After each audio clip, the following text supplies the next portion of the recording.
जिसमें साइटोलॉजी का हम लोग अध्ययन करेंगे, स्टडी ऑफ सेल्स, जिसमें शुरुआत सबसे पहले करेंगे और कोशिका विज्ञान के बारे में पढ़ेंगे। ठीक है, इससे पहले मैं इंडियन ज्योग्राफी के बारे में पढ़ा चुका था। अगर आप नहीं देखे हैं तो चैनल पे जाके देखें। चलिए हम पहला चैप्टर साइटोलॉजी अर्थात कोशिका विज्ञान को पढ़ेंगे और इसमें सेल्स के बारे में पढ़ेंगे अर्थात कोशिका के बारे में पढ़ेंगे कि कोशिका क्या क्या है, कैसे निर्माण होता है, किसमें सेम होता है, किसमें अलग होता है। नेक्स्ट चलिए, सबसे पहले यहाँ पे हम देख लेते हैं कि कोशिका कोशिका जो है कोशिका, ये हो गया कोशिका। कोशिका दो प्रकार की होती है, सजीव और निर्जीव में। देखिए, सजीव और निर्जीव। सजीव हो गया, ये निर्जीव हो गया। निर्जीव दोनों में कोशिका पाई जाती है। ठीक है, निर्जीव में क्या होता है और सजीव में क्या होता है देख लेते हैं। अर्थात जिसमें जान होती है, जिसमें जान होता है वो सजीव है। जिसमें जान नहीं होता है, जिसमें जान नहीं होता है वो निर्जीव होता है। किसमें? जिसमें जान नहीं होता है वो निर्जीव होता है। अब जैसे कि उदाहरण से हम लोग समझ लेते हैं, उदाहरण से। ठीक है, उदाहरण के द्वारा हम लोग जानने का प्रयास करते हैं कि ये सजीव कौन सा होता है। पेड़ पौधे, यहाँ पे देखिए, ये हो गया सबसे पहले। ये मानव हो गया, मानव, पेड़ पौधे, पेड़ पौधा। ठीक है, और फिर वही जानवर, जानवर, ये सब क्या हो गया? सजीव हो गया। क्यों हो गया? क्योंकि इसमें जान होती है, इसमें सेल्स वगैरह जो भी होते हैं ये जीवित होती है। ठीक, अब निर्जीव के बारे में थोड़ा सा हम जान लेंगे। निर्जीव की क्या उदाहरण है? निर्जीव के उदाहरण ये है कि सबसे पहले यहाँ पे हम लोग देखते हैं कि निर्जीव कौन सा होती है। पत्थर, पत्थर हो गया। पत्थर के बाद आपको शीशा हो गया, शीशा, ये सारा चीज निर्जीव हो गया। और पत्थर हो गया, शीशा हो गया, सूखी लकड़ी हो गया, सूखी लकड़ी, लकड़ी,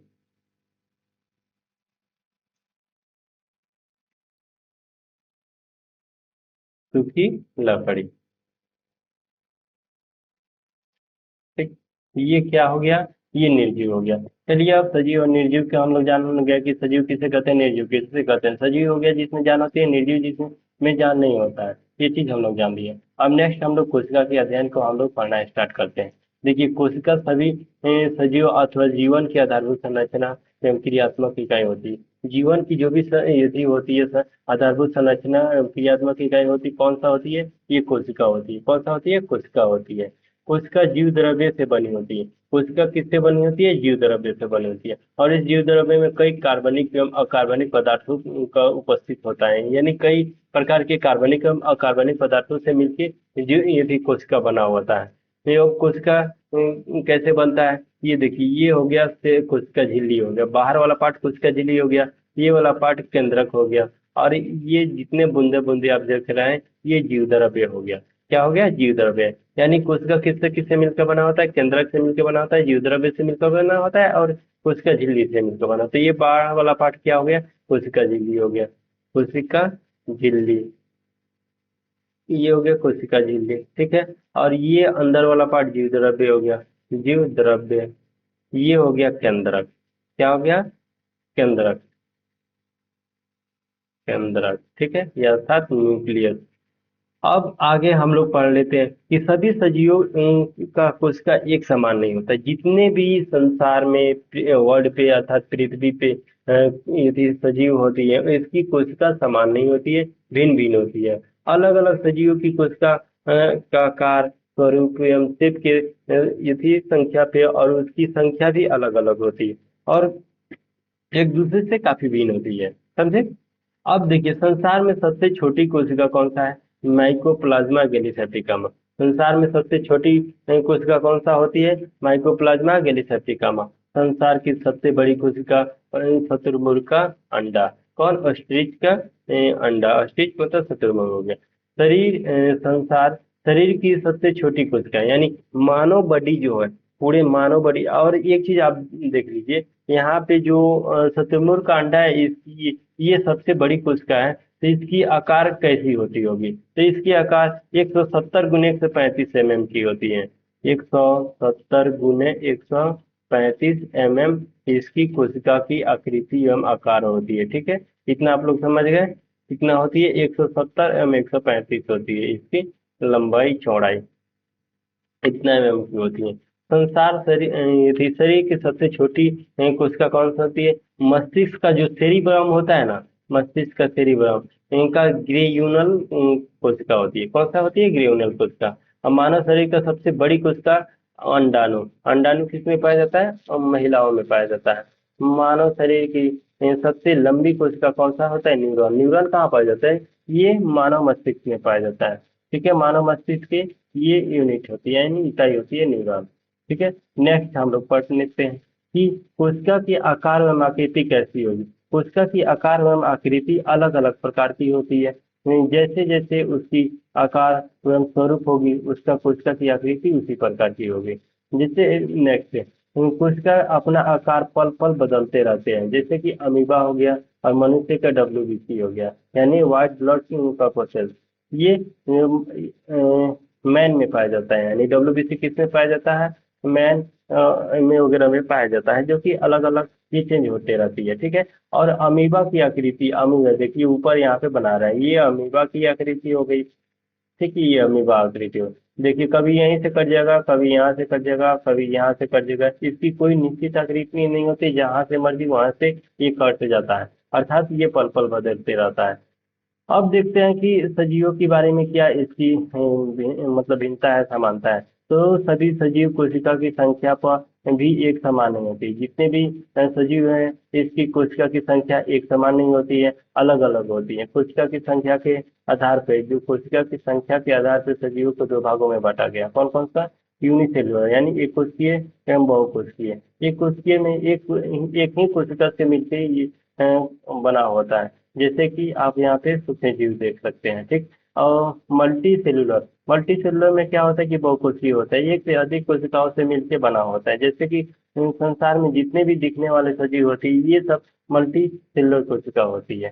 चलिए नेक्स्ट, नेक्स्ट में हम लोग पढ़ते हैं कि विभिन्न सजीवों की कोशिका की संख्या कितनी होगी। यह सजीवों की आकार पर निर्भर करता है। शरीर की आकार जितना बड़ा होगा, कोशिका उतना ही अधिक होगी। ठीक है, यानी देखिए पृथ्वी पर शरीर का जितना मतलब कोई भी सजीव हो गया, जैसे कि हाथी हो गया, तो हाथी के में कोशिका की संख्या अधिक होगी और चींटी में कोशिका की संख्या कम होगी। तो इसे हम लोग कंपेयर कर लेते हैं कि हाथी में कोशिका की संख्या कितनी होगी।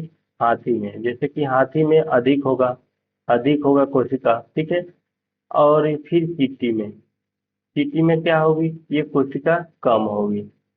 चींटी में कोशिका कम होगी, कारण क्योंकि इन दोनों का आकृति अलग अलग है, आकार में आकृति अलग अलग है। चलिए अब कोशिका का विकास क्रम के बारे में हम जान लेते हैं कि कोशिका का विकास कैसे क्या हुआ और इसको कैसे हुआ। तो सबसे पहले 1590 ईस्वी में देखिए जेड जेनसन तथा एच जेनसन नामक दो वैज्ञानिक थे। इन्होंने सबसे पहले माइक्रोस्कोप का खोज किया और उसी खोज के दौरान कोशिका के अध्ययन का मार्ग खुल गया। फिर कुछ वर्षों बाद यानी 1665 ईस्वी में रॉबर्ट हुक ने अपनी माइक्रोस्कोप का किया। जो रॉबर्ट हुक थे, उन्होंने माइक्रोस्कोप का खोज किया और कोशिका की इसमें माइक्रोसिस कोशिका की खोज की। ठीक, कोशिका के नामकरण रॉबर्ट हुक नामक वैज्ञानिक ने दिए थे। कोशिका जो है, इसका नामकरण किसने दिया था? कोशिका का नाम देखिए ये पूछी जाती है कि कोशिका का नामकरण सबसे पहले किसने दिया था, तो कोशिका का नामकरण सबसे पहले रॉबर्ट हुक ने दिया था। देखिए नेक्स्ट क्वेश्चन, नेक्स्ट हम पढ़ लेते हैं कि कोशिका सेल यानी ये थी जो कोशिका होता है, ये लैटिन शब्द से बना होता है जिसका शाब्दिक अर्थ होता है छोटा कमरा। यानी ये कोशिका जो होती है ना, ये कोशिका, इसका शाब्दिक अर्थ होता है छोटा कमरा। कोशिका का शाब्दिक अर्थ क्या होता है? छोटा कमरा। ये रॉबर्ट हुक ने कोशिका की खोज यानी कर्क यानी पेड़ की छाल से के टुकड़े से किया था। अब देखिए ये पेड़ की हो गया और इसमें छाल होती है, और ये जो छाल होती है ना, ये सूखी होती है और ये मरा हुआ होता है। जो छाल होता है सूखी डेड होती है और मरा हुआ होता है, उसी की छाल यानी कर्क से कोशिका का खोज किया गया। ठीक है, रॉबर्ट हुक द्वारा खोजा गया कोशिका कैसे की थी? मृत थी, ये मरा हुआ था। जो रॉबर्ट हुक कोशिका के खोज किए थे वो कैसे था? वो डेड सेल था। अब आगे हम लोग पढ़ते हैं 1683 ईस्वी में ल्यूवेन हक द्वारा प्रथम जीवित कोशिका के खोज होता है। इससे पहले तो मृत कोशिका का खोज किया था रॉबर्ट हुक ने किया था 1665 ईस्वी में। तो वो कैसा था, मृत कोशिका था, यानी मरा हुआ था, वो पेड़ पौधे के छाल से यानी उसके कर्ज से खोज हुआ था। लेकिन 1683 ईस्वी में जब खोज हुई तो लिवेन हॉक ने सर्वप्रथम जीवित कोशिका की खोज की। और लिवेन हॉक ने पहले की तुलना में उन्नत माइक्रोस्कोप को खोज की थी। जो पहले दो बार एक जेड जेनसन एच जेनसन यदि 1590 ईस्वी में उसको खोज किए। फिर 1665 ईस्वी में रॉबर्ट हुक ने खोज किया था। और उसके बाद जो 1683 ईस्वी में माइक्रोस्कोप को खोज किया, तो इन दोनों से बेहतर और आधुनिक तरीके से माइक्रोस्कोप खोज किया। जीवित कोशिका के रूप में जीवाणु, प्रोटोजोआ, आरबीसी कोशिकाओं को देखा गया। जो ये लिवेनहॉक जो माइक्रोस्कोप को बनाए थे, इसमें बैक्टीरिया हो गया, प्रोटोजोआ हो गया, यानी राइट ब्लड कॉर्पोसेल्सी कोशिकाओं को देखने जाने वाला ऐसा क्या कर दिए गए, तो माइक्रोस्कोप का खोज की गई। फिर कुछ साल बाद यहाँ पे 1831 ईस्वी में रॉबर्ट ब्राउन ने कोशिका के माध्यम से एक गोल संरचना, कैसी थी, एक देखिए यहाँ पे ये गोल संरचना वाली देखिए, जिसका नाम उन्हें केंद्रक रखा था। ये बीच वाला, ये बीच वाला पार्ट जो हो गया ना, इसका नाम किसने रखा था, रॉबर्ट ब्राउन। ये रॉबर्ट ब्राउन ने केंद्रक, रॉबर्ट ब्राउन, रॉबर्ट ब्राउन ने केंद्रक से ये खोज किया था। केंद्रक का खोज किसने किया था, रॉबर्ट ब्राउन ने किया था। अब 1839 ईस्वी में जैकब स्लाइडेन तथा स्वान ने कोशिका के थ्योरी दी थी। कोशिका यानी सेल, या सेल थ्योरी, ये हो गया सेल थ्योरी। सेल नहीं है, ये सेल थ्योरी। सेल थ्योरी प्रस्तुत की थी किसने, स्लाइडेन एवं स्वान ने 1838 ईस्वी में कोशिका की थ्योरी दी थी, यानी कोशिका सिद्धांत प्रस्तुत किया था। जिसके बाद यह स्पष्ट हो गया कि प्रत्येक सजीव का शरीर कोशिकाओं से निर्मित होता है। और ये प्रत्येक प्रत्येक शरीर जो हो गया, प्रत्येक शरीर कोशिकाओं से निर्मित होता है, इसका सिद्धांत किसने दिया था, ये स्लाइडेन एवं स्वान ने दिया था। कब दिया था, 1838 से 39 ईस्वी में। तो स्लाइडेन तथा स्वान के द्वारा प्रस्तुत जो कोशिका हो गया, इसमें कुछ मतवाद है जो कि प्रमुख बातें हैं। देखिए पहला में क्या कहता है, प्रत्येक जीव का शरीर अथवा अनेक कोशिकाओं से निर्मित होती है। ये बिल्कुल बात सही कह रहा है कि प्रत्येक जीव शरीर एक अथवा अनेक कोशिकाओं से निर्मित होती है। दूसरा नंबर में कह रहा है कि प्रत्येक जीव की उत्पत्ति एक कोशिका से होती है। प्रत्येक जीव की उत्पत्ति एक कोशिका से होती है। तीसरे नंबर में क्या गया, प्रत्येक कोशिका अपने आप में स्वाधीन इकाई है, परंतु सब कोशिका मिलकर काम करते हैं और परिणाम स्वरूप एक जीव का निर्माण हो जाते हैं। आई बात समझ में। चौथा नंबर में क्या कह रहा है कि कोशिकाओं की उत्पत्ति जिस प्रक्रिया से होती है, उसे कोशिका का केंद्रक की मुख्य भूमिका अदा करता है। जो कोशिका की उत्पत्ति जिस प्रक्रिया से होती है, ये जिस प्रक्रिया से कोशिका का निर्माण होती है, ये सबसे महत्वपूर्ण भूमिका किसका होते हैं, ये केंद्रक का होते हैं। ठीक है, आई बात समझ में इसका। अब चलिए, अब हम लोग आगे की पढ़ लेते हैं कि आगे इसमें क्या कहता है। देखिए पुरकुंजे ने कोशिका में पाए जाने वाले अर्ध तरल एवं दानेदार पदार्थ यानी जीव द्रव्य की खोज किसने किया था, पुरकुंजे ने किया था। ये क्वेश्चन पूछा जाता है कि जीव द्रव्य की खोज किसने किया था, यानी उसका नामकरण किसने किया था, पुरकुंजे ने किया था। कब किया था, 1839 ईस्वी में। और 1846 ईस्वी में पुरकुंजे के बाद वान मोल ने कोशिका में पाए जाने वाले जीव द्रव्य की खोज की थी। जो कोशिका में पाया जाता है जीव द्रव्य, उसकी खोज किसने की थी, ये पुरकुंजे के बाद वान मॉल ने ये जीव द्रव्य की खोज की थी। अब 1855 इसमें रुडोल्फ विर्चॉव ने यह पता लगाया कि नए कोशिका का निर्माण पहले मौजूद कोशिकाओं के विभाजन के फलस्वरूप होता है। जितने भी नए कोशिका का निर्माण होता है, वो पहले क्या होता है, कोशिका का निर्माण ये उसमें विभाजन होती है। कोशिका जितना मौजूद होती है उसमें विभाजन टूट टूट के ये न्यू कोशिका का निर्माण होती है। 1861 में मैक्स सुल्जिन ने कोशिका को जीव द्रव्य यानी प्रोटोप्लाज्म एंड पिंड बताया, और यह मत यानी प्रोटोप्लाज्म थ्योरी कहलाया। ठीक है, 1831 ईस्वी में एम नॉन ई रस्का यानी नॉन एम रस्का ने इलेक्ट्रॉन माइक्रोस्कोप को खोज किया। इलेक्ट्रॉन माइक्रोस्कोप को खोज किसने किया था, ये नॉन एम रस्का ने किया था। इसके बाद कोशिकाओं के क्षेत्र में काफी तीव्र गति से अनुसंधान होने लगा, विकास होने लगा। ठीक है।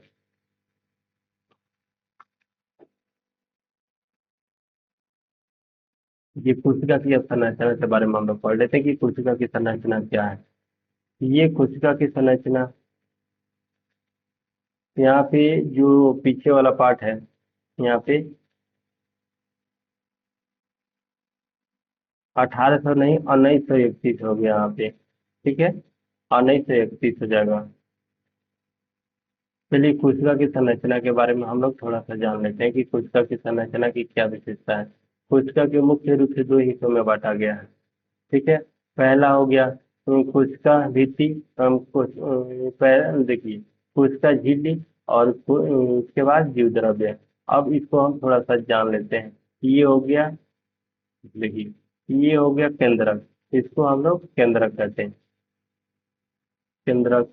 ये वाला पार्ट जितना हो गया ये जीव द्रव्य हो गया, ये हो गया जीव द्रव्य, जीव द्रव्य। और ऊपर वाला पार्ट क्या हो गया, कोशिका झिल्ली।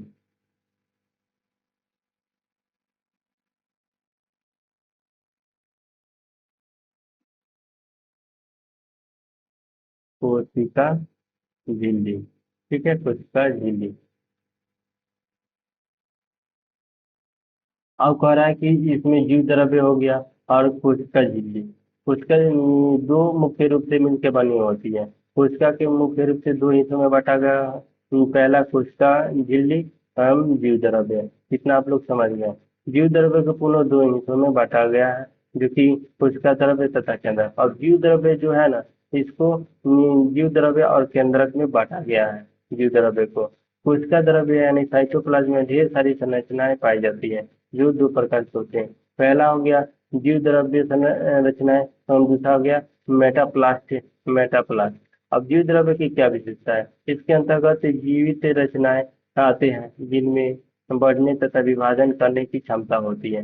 पहला हो गया सेंट्रोसोम, अंतर द्रव्य जालिका, इंडोप्लाज्मिक रेटिकुलम जिसे कहते हैं, राइबोसोम, माइटोकॉन्ड्रिया, लवक, गोल्जिकाय, लाइसोसोम। इसको हम लोग बारी बारी से पढ़ेंगे। और इसमें मेटाप्लाज्म में क्या कहता है, ये निर्जीव रचनाएं पाई जाती हैं। कैसी रचनाएं पाई जाती है, निर्जीव रचनाएं पाई जाती हैं। न तो बढ़ने की क्षमता होती है और न ही विभाजन करने की क्षमता होती है। मेटाप्लाज्म में क्या होती है, ना ही ये बढ़ता है और ना ही विभाजन होता है, यानी जो कहते हैं कांस्टेंट होता है। मेटाप्लाज्म में जो होता है, एक मेटाप्लाज्म के अंतर्गत रसधानी, वसा, कण, प्रोटीन यानी ग्लाइकोजन, पीट आदि आते हैं। कौन कौन सा आते हैं, रसधानी आते हैं, वसा, कण आते हैं, प्रोटीन आते हैं, यानी ग्लाइकोजन, पीट वगैरह मेटाप्लाज्म के अंतर्गत आते हैं, ठीक है।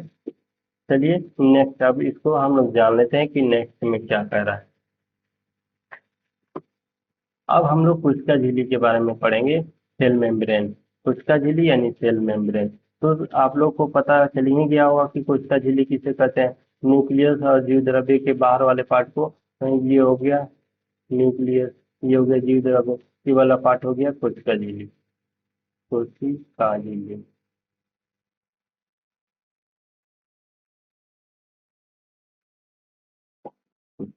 देखिए प्रत्येक कोशिका के चारों ओर बहुत पतली, जीट मुलायम एवं लचीली झिल्ली होती है, जिसे कोशिका झिल्ली कहते हैं।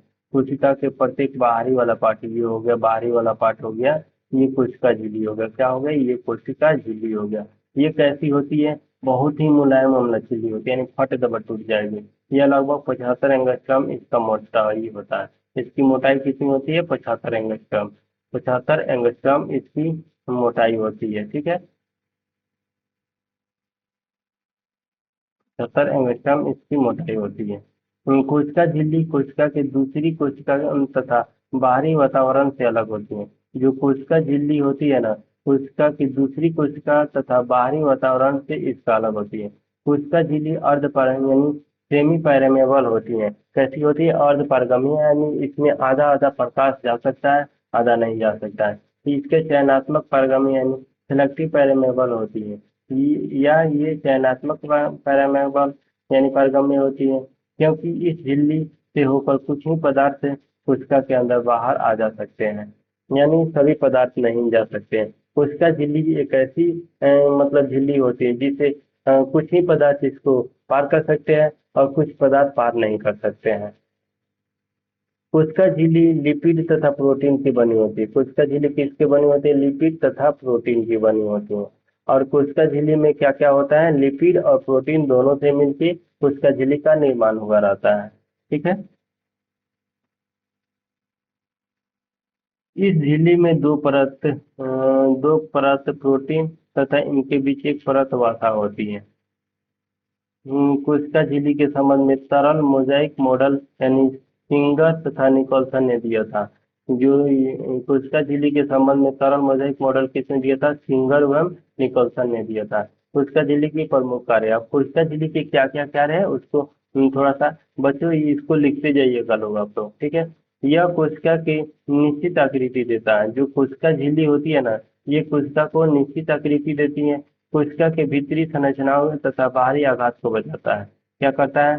कोशिका झिल्ली की जो होती है उनके भीतरी संरचना एवं बाहरी आघात को ये बचाता है। कौन? कोशिका झिल्ली। यह कोशिका के अंदर जाने तथा बाहर आने वाले पदार्थों को नियंत्रण करता है। कोशिका झिल्ली ये होती है, ये बाहर वाला पार्ट होता है, ये बाहर वाला पार्ट, ये कोशिका का ना ही अंदर आने देगा ना ही बाहर जाने देगा, दोनों के कंट्रोल का कार्य करता है ये कोशिका झिल्ली। ये कोशिकीय जीवन में कोशिका झिल्ली द्वारा ही सीलिया हो गया, फ्लैजिला तथा कूटपट का निर्माण करता है। कोशिका के द्वारा होने वाले प्रसरण तथा विसरण की क्रिया कोशिका झिल्ली के द्वारा संपन्न होती है। इतना आप लोग समझ गए? ये सबको लिखिए। चलिए अब कोशिका भित्ति। कोशिका भित्ति के बारे में हम पढ़ लेते हैं कि कोशिका भित्ति क्या है और कोशिका भित्ति किसमें पाई जाती है। ठीक है। तो ये हो गया कोशिका भित्ति। ठीक। पौधा तथा कवक में कोशिका झिल्ली के बाहर एक परत होती है जो कोशिका भित्ति कहलाती है। आप देखिए, ये हो गया केंद्रक, ये हो गया कोशिका आपको झिल्ली, और ये बाहर वाला पार्ट हो गया कोशिका भित्ति। इसको कोशिका भित्ति कहते हैं। और ये वाला पार्ट है आपको कोशिका झिल्ली। इसको न्यूक्लियस यानी केंद्रक, ये हो गया केंद्रक, ये हो गया झिल्ली, कोशिका झिल्ली, कोशिका झिल्ली, कोशिका झिल्ली हो गया। ठीक है।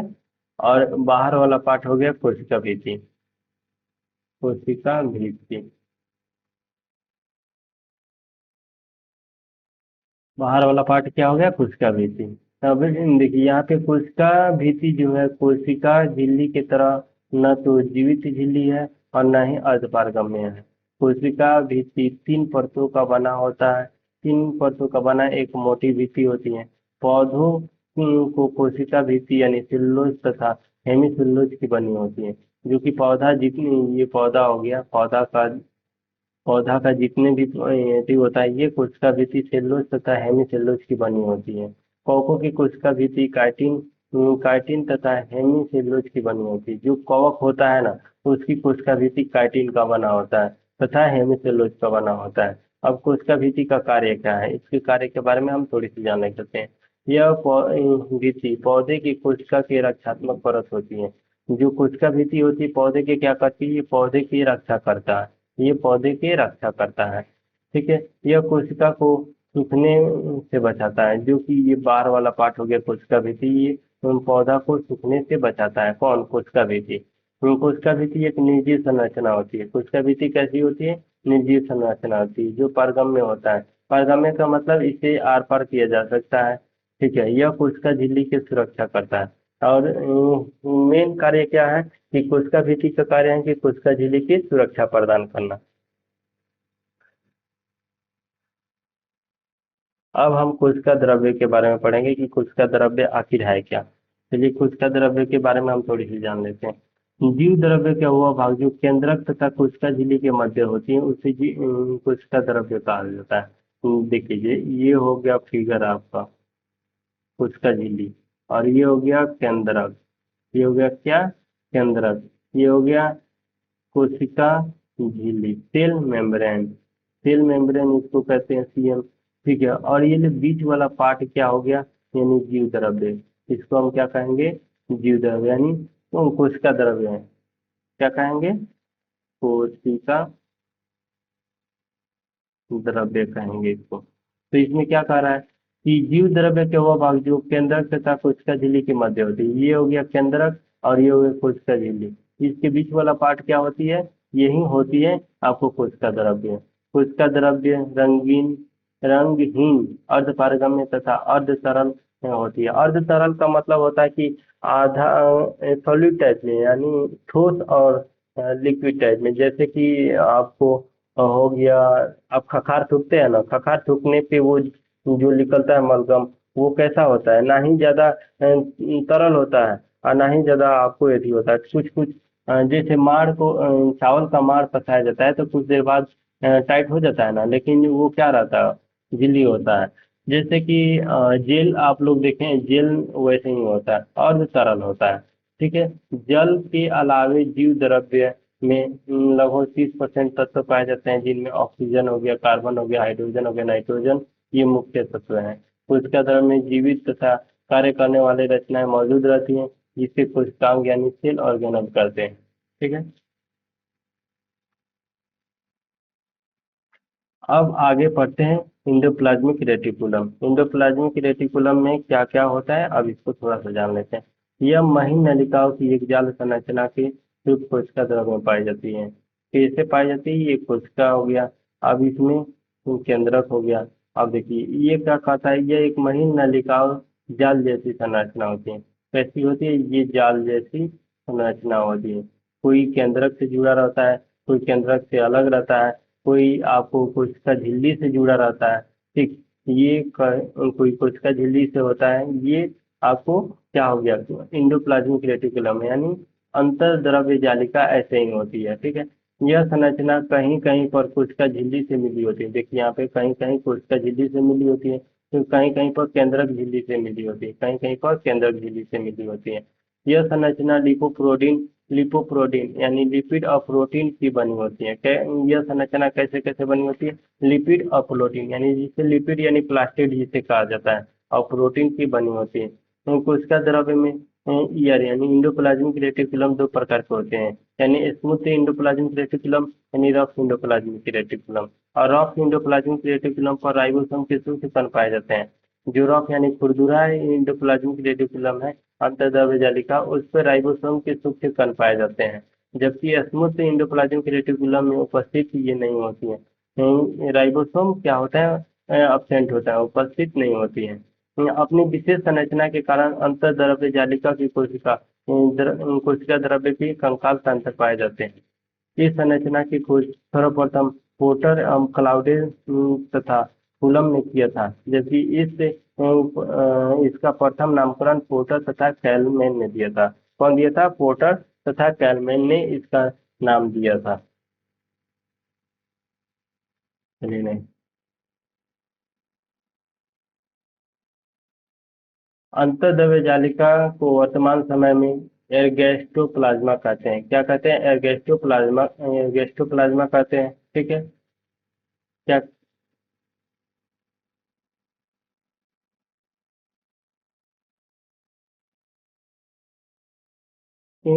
अंतर्द्रव्य जालिका को वर्तमान समय में एर्गेस्टोप्लाजा कहते हैं। क्या कहते हैं, एर्गेस्टोप्लाजा कहते हैं। अंतर्द्रव्य जालिका की प्रमुख कार्य क्या है, यह अंतःकोशिकीय परिवहन का कार्य करती है। अंतःकोशिकीय परिवहन कहने का मतलब कोशिका के अंदर यानी ब्लड को लाने, खाना वाना ले जाने, इसे पानी जल मिनरल्स वगैरह को ले जाने में ये इंडोप्लाज्मिक रेटिकुलम का कार्य होता है। यानी अंतर्द्रव्य जालिका की नली में तरल द्रव्य भरा होता है। जो इंडोप्लाज्मिक रेटिकुलम होता है उसमें कैसी भरा होता है, तरल द्रव्य भरा रहता है, जिसे यह कोशिका के द्रव्य के विभिन्न हिस्सों में वितरित करती है। यानी यही जो अगर अगर ठोस रहता तो क्या कोशिका के विभिन्न भागों में वितरित होता, नहीं होता। इसीलिए इंडोप्लाज्मिक में कैसा होता है, ये तरल द्रव्य भरा होता है। कोशिका द्रव्य के अंदर प्रोटीन का परिवहन मुख्यतः अंतर्द्रव्य जालिका के द्वारा होता है। कोशिका के में जो होता है ना, प्रोटीन का जो परिवहन होता है कौन करता है, इंडोप्लाज्मिक रेटिकुलम। इंडोप्लाज्मिक रेटिकुलम ही कोशिका के परिवहन का कार्य करता है। चिकनी इंडो यानी स्मूथ इंडोप्लाज्मिक रेटिकुलम वसा तथा कोलेस्ट्रॉल के संश्लेषण में भाग लेता है। वह सा जो फैट होता है कोलेस्ट्रॉल जो मोटापन के कारण होता है उसमें ये संश्लेषण का भाग लेती है तथा खुरदुरी जो रॉक एंडोप्लाज्मिक रेटिकुलम होता है ये जलिका प्रोटीन के संश्लेषण में मदद करता है। क्या करता है मदद करता है। अंतःद्रव्य जालिका की उन कोशिकाओं में अधिक पाई जाती है जिनमें प्रोटीन वसा हार्मोन संश्लेषण होता है। जैसे मनुष्य की यकृत अग्नाशय की कोशिका में अंतःद्रव्य जालिका की अधिक होती है। मानव यकृत में पाए जाने वाली चिकनी अंतःद्रव्य जालिका यकृत की विष के प्रभाव को नष्ट करने में मदद करता है। देखिए मानव शरीर में बहुत सारे विष वगैरह होती है तो इसको जो होता है खत्म करने का काम कौन सा करता है। ये जो स्मूथ एंडोप्लाज्मिक रेटिकुलम होता है वही मानव शरीर में विष का यदि प्रभाव को खत्म करता है। यदि मानव शरीर में विष रहे तो किसी को अगर नाखून भी मार दे तो इंसान मर जाता है। चलिए नेक्स्ट हम लोग पढ़ते हैं क्या राइबोसोम। तो राइबोसोम को हम लोग नेक्स्ट क्लास में पढ़ेंगे। तब तक के लिए इतना ही। जय हिंद दोस्तों। आगे के क्लास में हम राइबोसोम से स्टार्ट करेंगे। ठीक है।